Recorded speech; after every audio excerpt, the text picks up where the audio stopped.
Discover new mind and body hacks to thrive as a human today. The Institute for Aliveness is here to teach you all the things you never learned in school.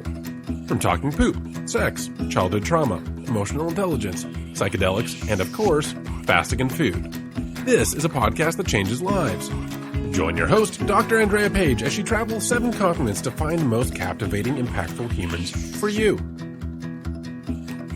Hello, everyone. I am so excited to welcome you to a new season of the podcast. This season, I bring you some of the most important embodied people in my life. From all over the world, people I've met along my journey, I thought, hey, why not share them with the world? Oh my goodness, this must be one of my favorite episodes yet. I am so deeply honored to bring all of you, one of my greatest friends, family, that closeness that could never be described in an adjective. B is an elder and yet such a young soul. And he's one of the people who I can just be with because we both fully can live in the time that is timeless and play with life endlessly. And so that definitely comes out in this interview, as does so much information about Oroville, the intentional community that was my place of rebirth, and it's where he has spent almost 50 years of his life. And it is also a great little download on zero waste philosophy, and he gets into talking about his house, which is entirely made of waste. It's a gorgeous house we call the Trash Mahal, and we have lots of little asides on a very grounded version of spirituality, but like how to show up every day with an open heart and no fear and no self-doubt. And there's just nuggets of wisdom woven into all parts of this interview. So I hope that you enjoy it. And yeah, let me know how it goes. I know that each and every one of you will want to go to Oroville after this. B. Good. So now it's late night in Los Angeles, and I am in the suburbs of Santa Monica, if you can call it that. And I'm sitting in my friend's car where it's nice and warm and lovely and comfortable.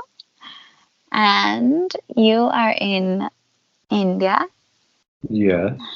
And we are going to talk about whatever comes up, and all of the truths and the non-truths of life and everything in between. Wonderful. That's what we always talk about. I know, but now we're going to talk about it and then share it with other people. That's wonderful. But I have big plans for you, though. I have big plans for you. You have plans for me? Yeah. Not right away. Not right away. You're still in training. But Okay. after a few more years, you have to go on the world stage, my dear.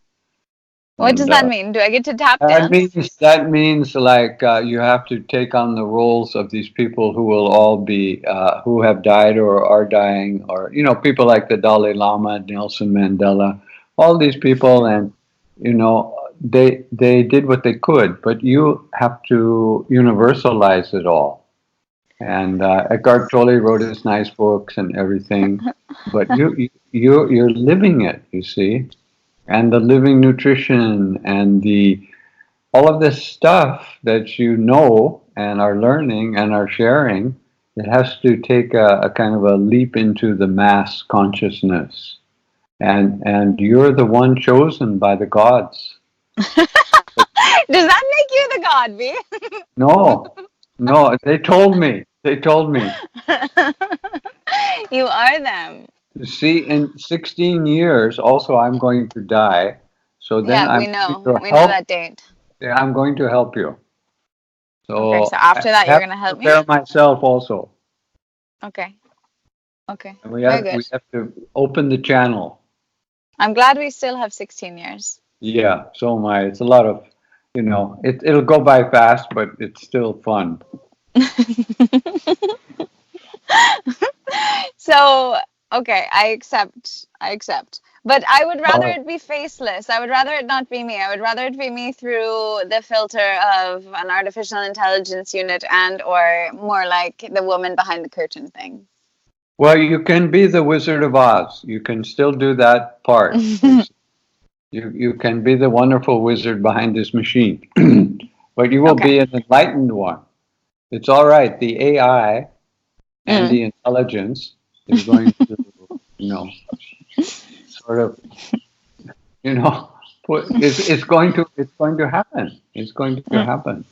And so this stuff is coming on fast. Already with my brother, I was in my brother's house. He's got this AI on the floor. He calls her Hazel. She cleans the house every day. The vacuum. It's an AI. It's no more vacuum. I mean, maps the neural network of the floor plan of the house, learns it, and knows what to avoid, right? Exactly, and does all the work quietly, efficiently, every day. Yeah, and he can, drink beer and watch it. It becomes simultaneously entertainment. Yeah, exactly. Very good. But see, but the AI is ready, but he's not. See, he voted for. So there's still people like that out there. Yeah, They need a little more. How should we call it? Education. Yeah, I mean, everyone has their own motives and their own tax brackets, and we're all here to just play our role in the cycles of samskara. Yeah, exactly. So I want to give context for our relationship, and as much as context as you can give to cosmic nature, but and I want to ground people into the conversation through you as well, and the unconventional and grounded path that you've led. It's 11:30. It's 11:30 in Oroville, India. That lady off the computer. I'll turn her off. Maybe I don't know if I can turn her off because then that would. No, don't turn her off. We want her as part of the conversation. Every half an hour, she will tell us where we are. Very good. I remember her. You've had her on for years. So yeah, I know. I love her. Yeah, she's very sweet and faithful. See, this is the precursor to the operating system. If anyone hasn't seen the movie Her, it's a man who falls in love with his operating system, with his OS, because it's that sweetness, that faithfulness, that consistency, and that like the deep loyal monogamy, or seemingly what so. every man wants. Yeah, and it's happening, right? In Korea and Japan, there are girlfriends in the boxes and all of it. All of it. So, okay, so I have been, in this lifetime at least, blessed to know B in physical form since, I believe it was 2010. It must have been, or 2011. When did you come back to Oroville from California? 2009. Okay, so the beginning of 2009 was my first time in Oroville. The end of 2008, beginning of 2009, when the Dalai Lama came, we made a grand entrance at the same time. And then, of course, I was in this intentional community in the south of India based on Human Unity, one of the longest running intentional communities in the world. It's an international community that is nearly half or more than half Indian, and then the rest from so many different countries. And I went in at the age of 20 as a hard-headed political economist who at the beginning of the semester was arguing with my advisor about how I and the subjective nature does not belong in an academic paper. It was a very, very Northern California inspired program. And by the end of the semester there I was holding crystals, doing my self-evaluation for the grades and crying and like doing deep processing work. And that was my spiritual awakening. It had this nice little package, and it was a bookended experience of 6 months of my very first time in India. And I was already a yoga teacher then, and yet I had no idea what yoga really was until I went to India. And I think I must have heard about you then, B, but you weren't there during my Living Roots semester. It wasn't until after that you'd come back. Yes. And then Yes. we must have met, I guess, at the International House or somewhere there. Yeah. Yeah. And it was just instant recognition. And since then, in this lifetime at least, B is one of my dearest, best friends. And there's just joy and nothing but joy to be held, and tremendous amounts of gratitude. And so I'm going to ask, and normally my first opening question with anyone I bring on is for you to tell the story of your becoming, but I want to start at the end and then hop back to the beginning. So if you would be willing to introduce yourself in terms of what your life looks like now, and then we'll back up to how you got there. Sure, can do that.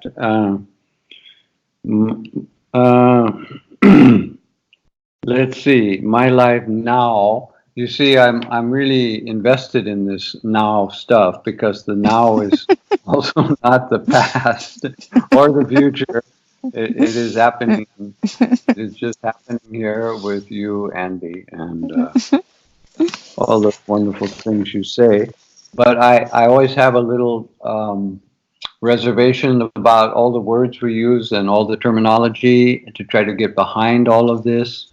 And since right now where I am is trying a bit to have some detachment, if you want to call it that, or some overview, some more witness of what's happening to myself and happening around me.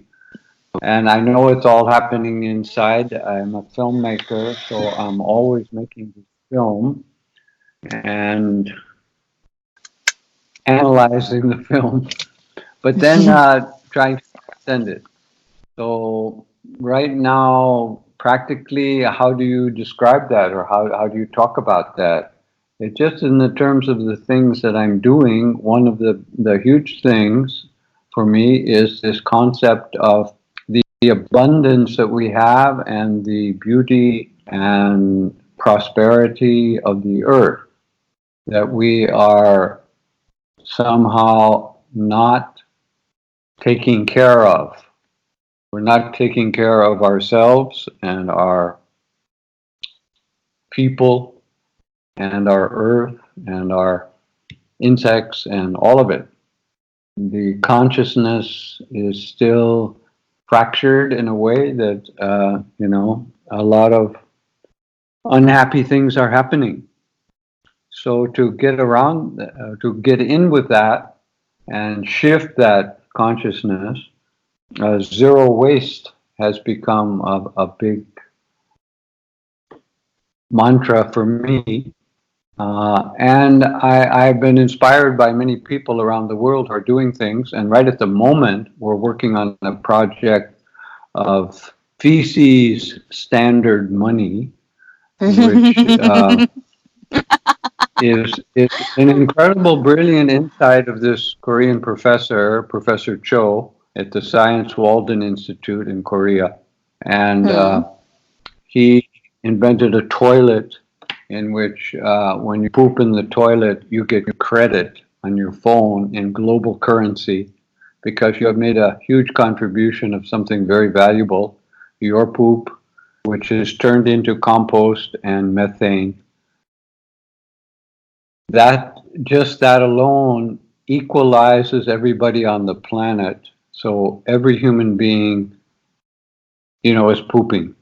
So it's the end of racism, and gender problems and age and all of that kind of stuff is gone because we're all human and we're all doing this act, and that act is a sacred, valuable act which has been very much discredited in cultures through taboos and all the rest. So to take that and make that the standard of value was a brilliant idea, I felt, and a brilliant insight that opened up a lot of other things, which now he's into universal basic income for everybody on the planet. Based on the poo currency. Yeah, based on the poo currency, exactly. But not just poo currency, see, because that high-tech toilet, not everybody can have it, but everybody can get credits. And we're going to use underutilized capital. Underutilized capital is all over the place. It's all the edible food that's growing in your garden that you pull up and compost. It's what every production unit has left over and is either trashing or giving away or wasting. So all of these resources can be put in a pool in which you can access, because we have the technology now with our phone app, you can access it locally and globally. And so we're trying to get together a project, and so I'm going to a meeting tomorrow with some young people in Oroville, and we have a whole plan to get a core group together and actually do this in Oroville. So that's a big thing that I'm into. And of course, Saturday is World Cleanup Day, so we've got a huge effort rolling here to not only clean up the world, but of course clean up our local situation. And we have this eco-service, we call it, where all the waste, so-called waste, is collected.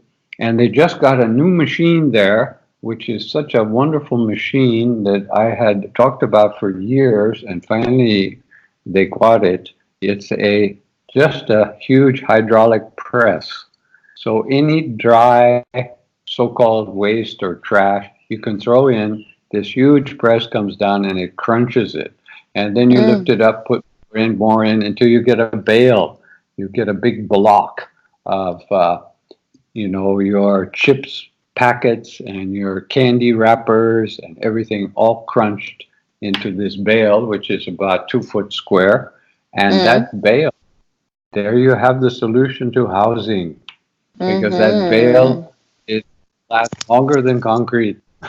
No termite will eat it. It's, the insulation properties are fantastic. It's lightweight, waterproof, all of that. It's everything you want in a building material. So bricks and concrete, all stuff we don't need anymore because we have so much of this waste. And what were they doing with that? Dumping it in landfill, polluting the water. So all the styrofoam in there, is crumbling down and going down into the water. You drink it, it's poison. So that whole movement, which is of course happening worldwide, is something that I want to focus on locally here. And of course I have my house. My house is a constant. The Trash Mahal! Trash Mahal. So that this house, I'm sitting in it every day, and I'm marveling at the fact that it happened. I said you could build a house out of anything, and so I just did it. And people laughed at it. They even had trouble with the housing service. I had trouble with the town planners. Oh, you can't live in garbage; it's toxic, and blah blah. All these ignorant myths that people live with about so-called waste. I mean, nothing is waste until you waste it, and until you put it into a condition where you can't use it, because it's all contaminated by different things mixed together and too much labor to undo it. And so you have that phenomenon of the Tetra Pak, that super engineering marvel, where you can transport liquids all over the planet in a little light packet that's almost indestructible, waterproof, everything, except it doesn't biodegrade. What can you do with it? It's going into landfill to last for thousands of years. So fortunately, this wonderful guy in India figured out a way just to grind them up, heat them up, and compress them into roof sheets. That is an ideal thing. So, of course, we built a whole dormitory out of them, and I used them in my house. So these kind of things, processes that take into account the technology that we have and that we can use to create heaven on earth. I mean, that's what we're here to do. And it's possible, so possible, with a little shift in consciousness. So that's, I mean, I would say that's where I am right now. And how did I get here? Well, Wait. What? By foot. Wait, I want to interject before we get to the how do we get here story, if I may. Yeah, sure. So there's so much meta processing that I'm finding I want to do with all of this, because the cycle of life has been broken, right? And that's symbolified by the bees flying away. That's symbolified by the great amounts of depression that people are in. Or that's symbolified by the opioid crisis, right? I'm here in the States where I don't spend much time. And the fact that this cycle has been broken means that the answer is closing the cycle. And this is the cycle of life, as well as the water cycle, as well as the compost cycle of how something falls from a tree, it decomposes, it gives back to the earth, or we poop and it gives back to the earth and it regenerates into a plant once again and life comes back. This is the cycle of death and rebirth, of karma and reincarnation. And it is this cyclical process from which we've detracted our reality, and we think that everything is permanent in a way. We are attached to the permanence of, be it our loved ones, or be it our house, or our material possessions, or our Instagram feed, or our reputation, or our bank account. And yet, truthfully, the only thing that's permanent is impermanence itself. And so being able to step back into flow, for want of a better word, for the hyped up flow state, but that cyclical flow of the life cycle, and realizing that waste, that Julia Butterfly Hill, when you throw something away, where is away? There is no away. And allowing ourselves to embrace a zero waste, or a leave no trace principle, right? I've just come back from Burning Woman, as you lovingly call it. That is the largest leave no trace event in the world.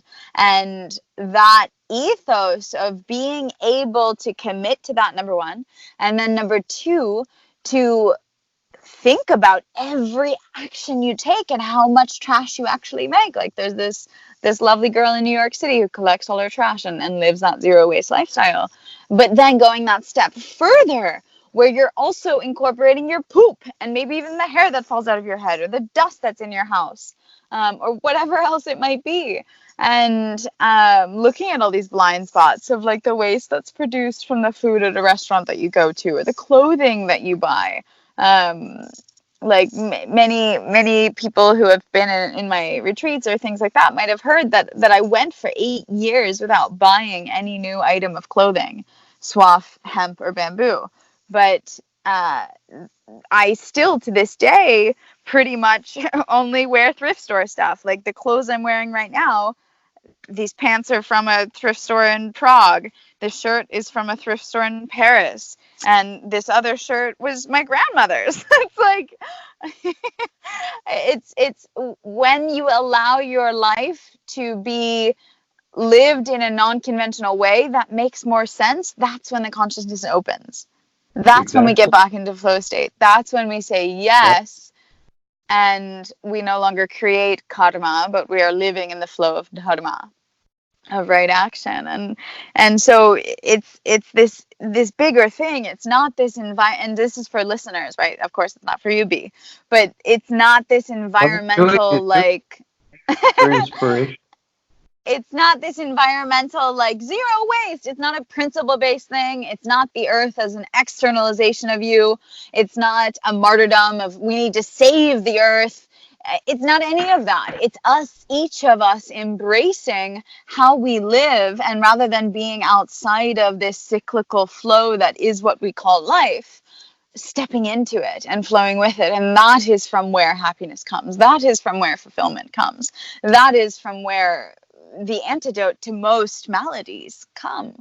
And so, like, that's a little bit of the bigger picture for me of what's going on, and all of the magical technologies that are coming from Tetra Pak roofs to these large trash blocks that we're building with, to like any other waste principle, be it the poo coin, or be it the like simple version of bottles filled with waste and then used to like build a plastic Coca-Cola bottle trash filled building, or like a gorgeous upcycle, which has of course become a thing in the art world, version of that, which is the trash mahal, your home, this wonderful castle that you've built that is gorgeous. And I'll have to post photos for everyone to see, but like, you would never think that it's quote unquote a trash home, because it's not a pile of rubble. It's been well designed. That design is a feature that doesn't need or necessitate new items or custom produced items, that when you often use misfit items, you have to strategize with artistry to make it beautiful. And that's what, at the end of the day, makes it a signature piece or a signature home. So thank you for leaving your signature. Well said. Well said. And I hope that kind of lands the zero waste philosophy for everyone a little more deeply into just the general greater view of who are we, what is humanity, what is life, what are we doing here, and the cosmic nature of it all. Because I think the environmentalist movement has been largely understood because it has not been based on a shifting consciousness. Right. And then secondarily, it makes me really curious of if this is indeed your last incarnation, because you are no waste at the end, does that mean that there will be no more karma for you to be reborn? No, it's play. You see, we have to get to the level of play. This story of waste is also, building this house. You said, you had to design it carefully. No, it was all play, and no architect. Right. It comes out. It comes out of you. The thing calls for it. You have a ceramic piece that has been thrown away. You stick it in the wall, where it feels right, and that piece comes back to life because it has been given life and wasn't thrown in the landfill. Because those dumb things are happening everywhere, even here in the Oroville, where people are a little bit arrogant about their situation, but they still do dumb things like throw the stuff into landfill, like pottery waste. You have all these potteries here, people making their beautiful creations. Well, you know how that works in a kiln. Half the stuff blows up, or doesn't come out the way the artist wants it. So you have an enormous amount of pottery waste, and that was all going into landfill because they couldn't put it on the road because it was punctured the tires, because it's stoneware and it's very hard and sharp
How was listening to that for you? If you learned from or moved by the episode, pay it forward. Go to Apple now and leave a 5-star review so others can benefit.